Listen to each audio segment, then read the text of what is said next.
Hindi lang yan yung mga hinihinala ko pang ginawa niya sa akin. Kaya ako nakakatunog or kaya ako nakakarinig ng kung sino.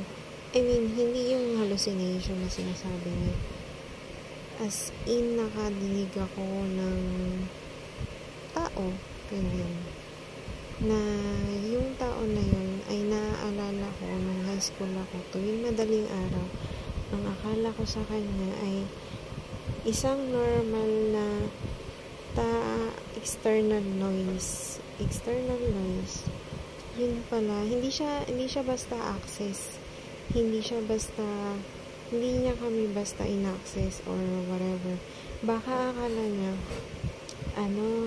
hindi ako makakapag-aral or hindi ako magiging professional or kahit na na gagamitin niya. Yun pala, iniisip ko na kaya ako pinag-aral nito.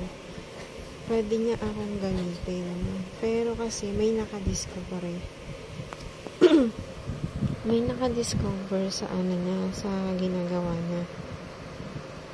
Ako kasi hindi ko siya pinapansin. So, yung discovery, kung sino man yung nag-discover na yun sa akin, hindi ko alam kung pinag-isipan niya ako ng masama or tinulungan niya ako. Kasi ang naalala ko, yung gumawa sa akin ng kalokohan na yun, lagi niya akong pinapahirapan.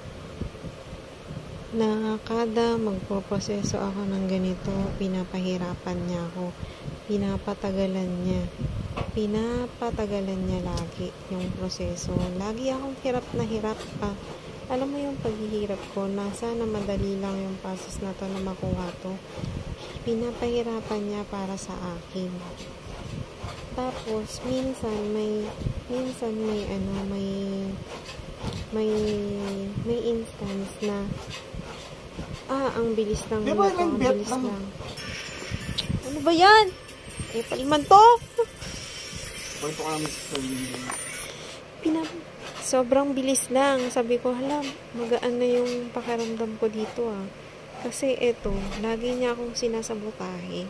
Yung nagpapahirap sa akin na to. Lagi niya akong sinasabotahe. Kapag halimbawa kukuha ako ng ID, ng kung ano-ano, yun pala, nalalaman niya. Pinapaalam nung nagpapahirap sa akin yung gagawin ko. Pag pinapaalam niya yung gagawin ko, pinapahirapan niya ako. Yun yung sinasabi kong paghihirap na sana mabilis lang, ganun. Tapos napapansin ko lagi, bakit ako yung laging nahihirapan, di ako yung laging huli, ako yung